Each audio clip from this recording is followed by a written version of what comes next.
नमस्कार। आज की निकुंज न्यूज आवर में आप सबों का स्वागत है। आज की तारीख 17 अक्टूबर 2020 और आज की मुख्य खबरें कुछ इस प्रकार। चीन से आ रही खबरों के मुताबिक चीन के शिनजियांग प्रांत में उइगर मुसलमानों के साथ हो रहे व्यवहार पर अमेरिका के राष्ट्रीय सुरक्षा सलाहकार रॉबर्ट ओ ब्रायन ने कहा है कि सामूहिक हत्या नहीं, लेकिन ऐसा ही कुछ शिनजियांग में हो रहा है। उन्होंने कहा कि चीनी वाइगर महिलाओं के सिर मुंडवा रहा है और उनके बालों से बने उत्पादों को अमेरिका भेज रहा है।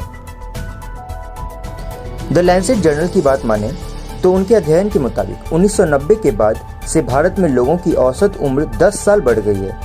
हालांकि राज्यों के बीच भारी अंतर है। इसके अनुसार 1990 में औसत आयु 59.6 वर्ष थी, जो 2019 में 70.8 साल हो गई। दिल की बीमारी और डायबिटीज जैसे गैर संचारी रोगों के चलते ज्यादा जाने गई हैं।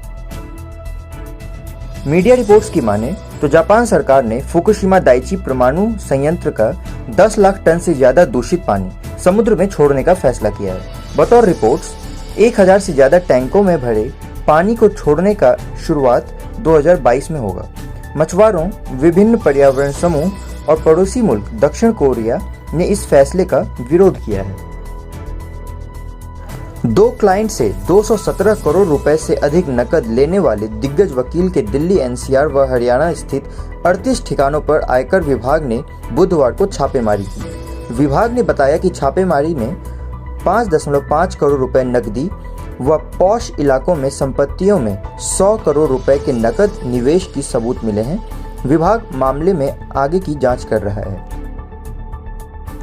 हरियाणा कैबिनेट ने निजी नौकरियों में स्थानीय लोगों को 75% आरक्षण देने वाला अध्यादेश को वापस लिया है, जिसे राज्य कैबिनेट ने 2 माह पहले मंजूरी दी थी।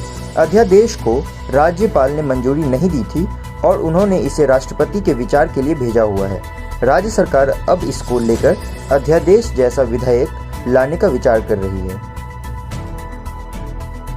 दुनिया भर में भूख और कुपोषण दर्शाने वाले ग्लोबल हंगर इंडेक्स 2020 में भारत को 107 देशों की सूची में 94वां स्थान मिला है।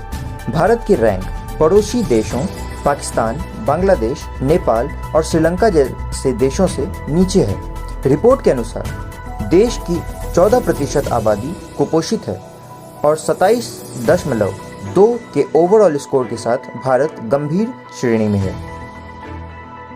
इन्फोर्समेंट डायरेक्टरेट ने मनी लॉन्ड्रिंग मामले में अस्थायी रूप से डेक्कन क्रॉनिकल होल्डिंग्स और उसके 2 पूर्व प्रमोटर की 122.15 करोड़ रुपए की अंचल संपत्ति जब्त की है।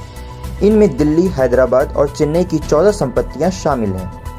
DCHL और उसके 2 पूर्व प्रमोटरों टी वेंकटरम रेड्डी और टी विनायक रवि रेड्डी पर 8,180 करोड़ रुपए के ऋण धोखाधड़ी का आरोप है। WHO ने कहा है कि सॉलिडेरिटी ट्रायल के अंतरिम परिणामों के अनुसार रेमडेसिविर, हाइड्रोक्सीक्लोरोक्वीन, लोपेनविर और इंटरफेरोन रेजिमेंट्स का हॉस्पिटल में भर्ती कोविड-19 रोगियों पर कोई असर नहीं हुआ है। यह बहुत कम असर हुआ है। बतौर WHO, सॉलिडेरिटी ट्रायल में हुई प्रगति यह दिखाती है कि महामारी के दौरान भी व्यापक स्तर पर अंतर्राष्ट्रीय ट्रायल्स करना संभव है। नेशनल टेस्टिंग एजेंसी ने शुक्रवार को नीट 2020 के परिणाम जारी किए हैं, जिसमें ओडिशा के शोहेब आफ्ताब ने 720 में 720 अंक लाकर टॉप किया।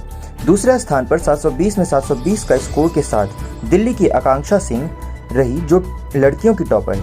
इस साल मेडिकल प्रवेश परीक्षा में महामारी के बावजूद 14 लाख से अधिक प्रतिभागी बैठे थे।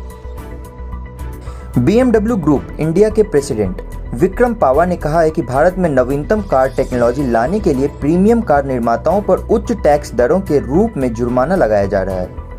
उन्होंने कहा कि भारत में कारोबार करना आसान नहीं है। हर जगह लग्जरी और सामान्य कारों की कीमतों में अंतर होता है, लेकिन भारत जितना कहीं नहीं है।